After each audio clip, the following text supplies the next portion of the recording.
भाई अपने जज्बात, ये आवाज़ें जो आप बजाना चाह रहे हैं मेरी तकरीर में खलल देंगी। उससे बेहतर है कि ये आवाज़ें 20 तारीख को सुनाई दें।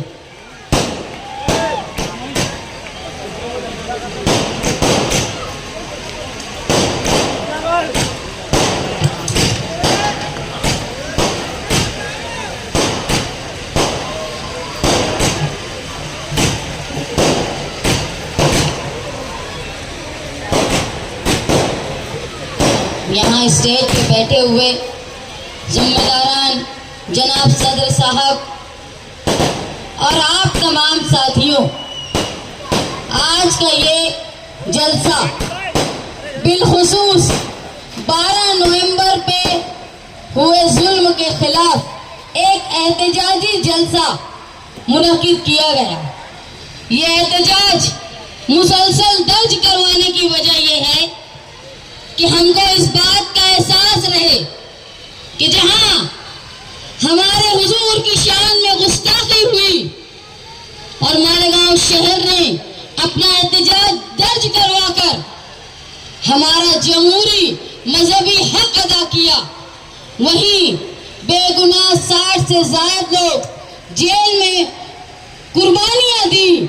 और वहां यह भी याद रहे कि मालेगांव शहर में कुछ ऐसे भी लोग थे जो हुजूर की शान में गुस्ताखी करने वालों के खिलाफ एहतजाज करने वालों को फंसाने का काम कर रहे थे। ये भी याद रहना चाहिए।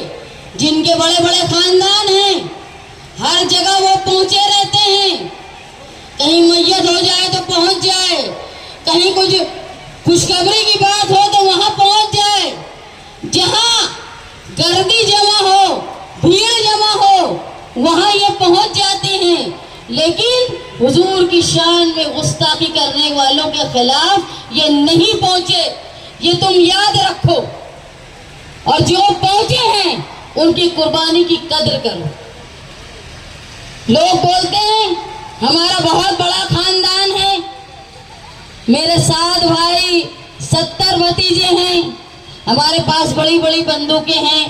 कहीं से बात आती है कि लाइसेंस वाली भी बंदूक है, कहीं से स्टेज पे बंदूकें आती हैं। वो जो बंदूकें आती हैं वो किसी को मारने के लिए नहीं, खुद को बचाने के लिए आती हैं। तो ये याद रखो, किसी के पास बड़ा बड़ा खानदान है, किसी के पास बहुत ताकत है गुंडों की, लेकिन मेरे पास सिर्फ तुम लोग हो, निहाली लोग हो। मैं अगर अकेली हूं, मैं एक औरत हूं, तो मेरे साथ तुम लोग हो। और तुम वो हो कि जिनके बड़ी बड़ी दादागिरी चलती है, वो कोर्ट से भागते फिरे, बड़े बड़े कंपाउंड वाले। लेकिन तुम वो थे कि जब निहाल अहमद की बेटी कोर्ट में अकेली थी तो निहाल अहमद के वर्कर वहां आकर मौजूदगी दर्ज कराए। तुम वो हो। अरे जिसके पास आवाम की ताकत है, जिसके पास उसूलों की ताकत है, उसके पास जरूर अल्लाह की ताकत होती है, ये मानती हूं। मालेगांव शहर में जब एहतजाज हुआ 12 नवंबर को, और एहतजाज जब हो रहा था तो बड़ी बड़ी बातें भी कर रहे थे एहतजाज करने वाले, जिन्होंने ऑर्गेनाइज किया था कि हमने ऐसा बंद करवाया है कि भिखारी भी भीख मांगने नहीं आ रहा है। लेकिन जब पुलिस ने अपनी सख्ती बताई तो वो भागते फिरे, ऐसा भागे कि साल भर नजर नहीं आए। ये उनकी बहादुरी है। और जो अपने आप को मुखैर कहते हैं, जो लोग जेल में थे ना, माली तौर पे इतने कमजोर थे, अभी जिया मुस्कान अपनी बात रख के यहाँ से गए, उनकी ये हालत थी कि उनकी बीवी हामला थी और वो अकेली घर में अपने ससुर को संभालती थी। और उसको इस बात का डर था कि जब ये बच्चे की पैदाइश का वक्त आएगा तो मैं दवाखाने में रहूंगी तो मेरे ससुर को कौन संभालेगा, मेरे 2 बच्चों को कौन संभालेगा, और उसके घर की कफालत भी मुश्किल थी। वहीं अब्दुल रहीम पुकारे वाले थे, जिनकी माँ बिल्कुल मौत के करीब थी। जब मैं उनके दरवाजे पे गई तो उन्होंने मुझे मेरी तरफ देखा और जब उनको लगा उनका बेटा नहीं है तो उन्होंने मुंह मोड़ लिया। फिर कोई एहसास जज्बात उनके चेहरे पे नहीं। ये वो कुर्बानी देने वालों का घराना था। और ये जो अपने आप को मुखैर कहते हैं ना, साल भर भागते फिरे, खुद भी भागे, बेटे भी भागे, भतीजे भी भागे, भाई दवाखाने में से भागे और मुस्तकीम ने बताया किस हालत में भागे। हफ्ता शुरू हो गया था बिस्सी पुलिस वालों की। जिस पुलिस वालों के पास पैसे खत्म हो जाते थे वो कंपाउंड का एक टर्म करके आते थे और उनके यहाँ पैसा पहुंच जाता था। लेकिन किसी मजबूर गरीब जो जेल में था उनके घर एक दाना ये लोग नहीं पहुंचाए। ये कैसे मुखैर? ये सबसे ज्यादा मुस्तहिक है, सबसे ज्यादा बुज़दिल है, सबसे ज्यादा गरीब है। गरीब सबसे ज्यादा वो होता है जिसके को अल्लाह ने दिया फिर भी खर्च नहीं कर पा रहा है। गरीब वो नहीं है कि जिसके पास नहीं है और वो खर्च नहीं कर पा, उसके पास आएगा ना तो वो खर्च करेगा। ये गरीब है कि जिनको अल्लाह ने दिया लेकिन खैरात करने की ताकत नहीं दी। ये सबसे ज्यादा गरीब और रहम के मुस्तहिक हैं। आज मालेगांव शहर में स्टेज सजाए जा रहे हैं, कहीं 12 नवंबर के नाम से झूठी तारीफें लेते हैं तो कहीं फलस्तीन का झंडा लहराने में, फलस्तीन का झंडा लहराने में जो नौजवान थे और पुलिस उनको लेके गई, उस वक्त यही निहाली समाजवादी लोग पुलिस स्टेशन में गए थे, कोई आसिफ साहब नहीं गया था। अब वो स्टेज पे झंडा लहरा रहा है ना, 12 नवंबर में शामिल नहीं, किसी को बचाने में शामिल रहे, बल्कि उनके वालिद जब जब कोर्ट में तारीख आती थी तो ये प्रेस कॉन्फ्रेंस लेते थे और ये बोलते थे कुछ न कुछ तो इन्होंने किया है। इतनी ही इनकी प्यास नहीं बुझी। जब मैं लोगों के लिए कोर्ट में जाती थी तो मेरे खिलाफ इन्होंने अफिड्यूट दिलवाया, झूठा अफिड्यूट कि शान हिंद शहर में फसाद करवाना चाहती है। मैं वो शान हिंद थी जिनके वालिद नहीं था, जिनका भाई नहीं था, शौहर जेल में था, मैं अकेले अपनी दोनों बच्चियों को लेकर घर संभाल रही थी और उसके बाद शहर में एहतजाज भी कर रही थी। उसके खिलाफ ये लोग मेरे खिलाफ अफिड्यूट दिए और ये बोले कि इसको गिरफ्तार करो और एक प्रेस कॉन्फ्रेंस भी दिए और ये बोले कि हमने पुलिस को अफिड्यूट पहुंचा दिया है और अब इंक्वायरी भी हो रही है और इंक्वायरी शुरू भी हो गई। मैं समझ गई कि ये बुज़दिली कहां से शुरू हुई। मुझे जैसे ही फोन आया कि जिला एसपी आए हैं और तुमको सिटी पुलिस स्टेशन में बुला रहे हैं, मैं बच्चों को, मेरी बच्चियों को ये बोल के गई कि अगर मैं 2 घंटे में वापस नहीं आई तो नानी को फोन करना और सीधा उनके घर चले जाना। और मैं वहां गई और वो जिला एसपी जो थे ना उनको वही अंदाज में बोला कि तुम किसको फंसाने की कोशिश कर रहे हो और किस दलाल के बोलने पे फंसाने की कोशिश कर रहे हो। तुम अगर समझते हो कि मैं डर जाऊंगी तो मैं निहाल अहमद की बेटी हूँ। अगर मैं जेल में गई ना तो इस शहर में क्या होगा ये याद रखना। और इलेक्शन सर पर है, मुझे डराने के लिए तुम लोग ये सब करते हो तो ये याद रखना मैं जेल से इलेक्शन लड़ूंगी। हमने जेल से भी एक नुमाइंदे को चुन के लाया तुम लोगों ने मालेगांव। ये याद रखना कि निहाल अहमद की लड़की को नहीं डरा पाओगे तो उसके बाद से न कोई जिला एसपी आए, न कोई इंस्पेक्टर आए और न कोई पुलिस वालों का अफिड्यूट मेरे पास आया। तो ये तुम समझ लो ये निहाली ताकत निहाल अहमद के इंतकाल के 10 साल बाद भी जिंदा है। तो तुम समझ लो निहाल अहमद के खून में कितनी निहाली ताकत हो। अगर कोई फिरका परस्तों का आलेकार बनके कानून का रखवाला समझता होगा और 12 नवंबर जैसे झूठे केस में पुलिस इस शहर की अकलियत को फंसाती होगी तो ये याद रखो पुलिस वालों कि ये ताकत और चमचागिरी हमारे यहाँ से नहीं होती। तुम अगर हमको फंसाने की कोशिश बिला वजह गैर कानूनी काम नहीं करते हुए भी तुम कानून के शिकंजे में फंसाने की कोशिश करोगे तो समझ लेना निहाली अब अकेले नहीं है, अब साथ में समाजवादी भी हैं और हमको ये भी समझता है कि कहां से कौन अपना जेब खर्च लेता है, कहां से किसका हफ्ता आता है। हम बर्दाश्त करते हैं, बोलते नहीं हैं, लेकिन बिला वजह अगर आवाम के खिलाफ कोई पुलिस वाला सिर्फ मजलूम को, मासूम को परेशान करने की कोशिश करेगा तो हम कतई उसको बर्दाश्त नहीं करेंगे और उसको उसकी जो असली हकीकत है वो फंसा के रहेंगे जैसे तू गुजर फंसा था। मालेगांव शहर में इलेक्शन हो रहा है। इलेक्शन में मैं अपनी उम्मीदवारी के लिए जो मेरे मुद्दे हैं वो बयान करने खड़ी हूँ।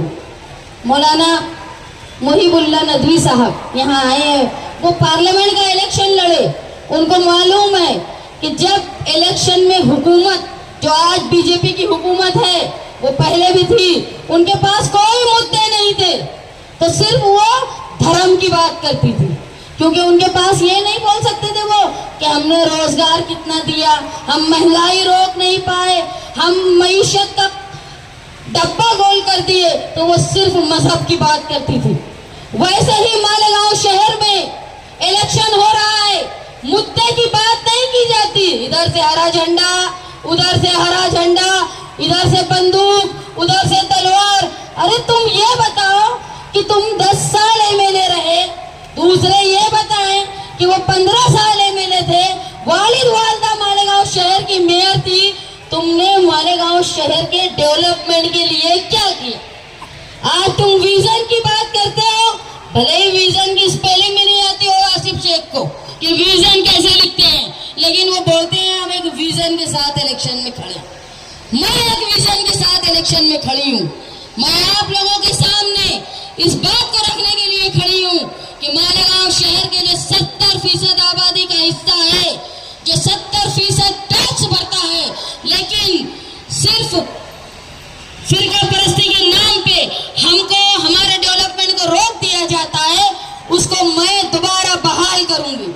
मालेगांव शहर की जो खवातीन जो घरों में रोजगार हासिल करना चाहती है, उनको skill India, make in India ऐसे कानून के जरिए, ऐसी पॉलिसियों के जरिए घर बैठे रोजगार मिले और मेहनत के हिसाब से उनको पैसा मिले, ये काम मैं करूंगी। पावरलूम की सनत जो मुसलसल बहरान का शिकार है, मौलाना ने कहा कि जिस तरह यूपी में पावर बिल फिक्स हुआ करता था लूम पर, सिर्फ लूम पर ही नहीं, दुकानों में और मकानों में जो पावर कंपनी अपनी मस्ती करती है, उसको उसकी हैसियत और उसको उसके जो एग्रीमेंट है उसके हिसाब से काम करवा के, अगर एग्रीमेंट से सवाल करोगे ना तो 1 महीने में भगा दोगे तुम उनको। ये कानूनी ताकत होगी तुम्हारी। यहाँ मसला ये है कि जो एमएलए थे और हैं वो सब वजन के नीचे दबे हुए हैं, इसलिए कोई पावर कंपनी के खिलाफ नहीं बोलता। मालेगांव शहर की पावर कंपनी की मस्ती खत्म करने के लिए, पावर लूम के लिए बेहतर पॉलिसी लाने के लिए, और जो लोग रोजगार करना चाहते हैं, कोई प्रोजेक्ट, कोई फैक्ट्री में, अखिलेश यादव साहब को बोल के मालेगांव शहर में एक ऐसा प्रोजेक्ट लगाया जाए जहां पर लोग काम कर पाए। बम्बई, पूना, इचल करंजी में जो मजदूर करते हैं काम और अपने घरों के बुजुर्गों की मैयत में नहीं आ पाते, ये नौबत ना आए हम पर। जो राशन कार्ड पीले आज बंद हो गए हैं, जो केसरी कार्ड पे अनाज बंद हो गया है, जो घर पट्टी, नल पट्टी हमारी बहुत ज्यादा हो गई है, पावर बिल बहुत ज्यादा हो गया है। आज गरीब का बच्चा तालीम हासिल नहीं कर पाता क्योंकि उसको प्राइवेट स्कूल में डोनेशन देने की हैसियत नहीं है। तो प्राइमरी स्कूल का निजाम बेहतर करके, पहली से 10वीं तक करके, कि गरीब का बच्चा भी तालीम हासिल कर पाए, इज्जत से वो रोजगार कर पाए, तालीम याफ्ता हो जाए, ऐसी कोशिश मैं करवाऊंगी। और सबसे बड़ा है हमारा तहफ्फुज़। सिर्फ इसलिए हम पर जुल्म होगा कि हम अक़लियत में हैं, तो ये ताकत तुमको कौन रोक सकता है पता है? जब तुम्हारे अंदर तालीमी सूझबूझ हो, तुम्हारे अंदर कानूनी सूझबूझ हो। मैं LLB हूँ, मैंने MBA भी किया है, बिजनेस भी जानती हूँ। मैं मालेगांव शहर के मुस्तकबिल के लिए तुम्हारी हिफाजत कानून के जरिए और तुम्हारी मईशत, तुम्हारा रोजगार बेहतर हो, वो एडमिनिस्ट्रेशन के जरिए बहाल करने की कोशिश करूंगी, ये वादा करती हूँ। मालेगांव शहर में जो एक जमूर स्कूल है वो साथी निहाल अहमद साहब बनाए। जो स्कूल टीएम स्कूल आपके करीब है वो साथी निहाल अहमद बनाए। फार्मेसी कॉलेज साथी निहाल अहमद साहब लाए। साथी निहाल अहमद साहब के अलावा किसी भी लीडर की ये ताकत नहीं रही किसी एमएलए की कि आंगनवाड़ी भी मालेगांव शहर में लाए। तो मैं स्कूलों के जाल के साथ साथ तुम्हारी हिफ्ज़ान सेहत के लिए आंगनवाड़ी और हमारे बेहतर सेहत के लिए दवाखाना जो हमारा सौदेबाजी में चला गया, ये हिस्सा 70% मजदूरों का है।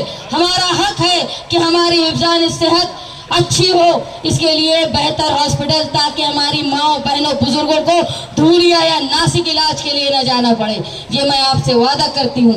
मैं इलेक्शन में उम्मीदवारी कर रही हूँ। मेरे खानदान निहाली वर्कर और समाजवादी लोगों के भरोसे मैं ये उम्मीद करती हूँ कि 20 तारीख को जब इलेक्शन होगा तो तुम ही हो। और सुन लो, समाजवादी पार्टी की साइकिल की ही ताकत है जो ये घराना जो गुंडागर्दी, सट्टा, जुआ और नशे को खत्म जो बढ़ावा दे रहा है उसको तुम ही खत्म कर सकते हो।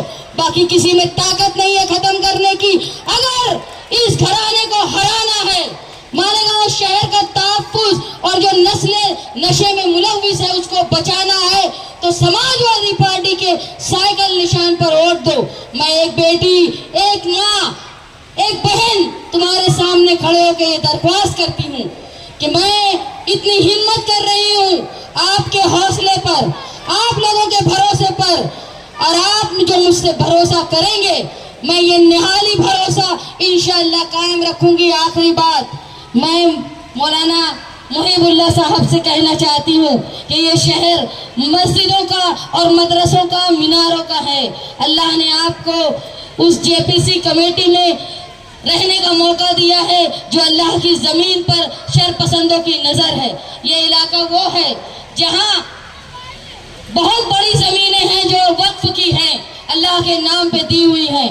आप उसको बचाने में, लोगों की फलाह में जो कानून हमारा वक्फ का शरई कानून है वो वैसा ही रहे, इसका मैं मालेगांव शहर की तरफ से आपसे अपील करती हूँ कि वक्फ के कानून को बचाने में जो कायम है शरई कानून, उसको रखने में आप मददगार साबित हो। मैं अल्लाह से दुआ गो हूँ कि अल्लाह इनसे बेहतर काम ले। मैं शुक्रगुजार हूँ आप तमाम से, और ये उम्मीद करती हूँ कि 20 तारीख को हम जो इलेक्शन में वोट देंगे साइकिल निशान पर, वो मालेगांव शहर के मुस्तकबिल का नया रोशन बाब खोलेगा।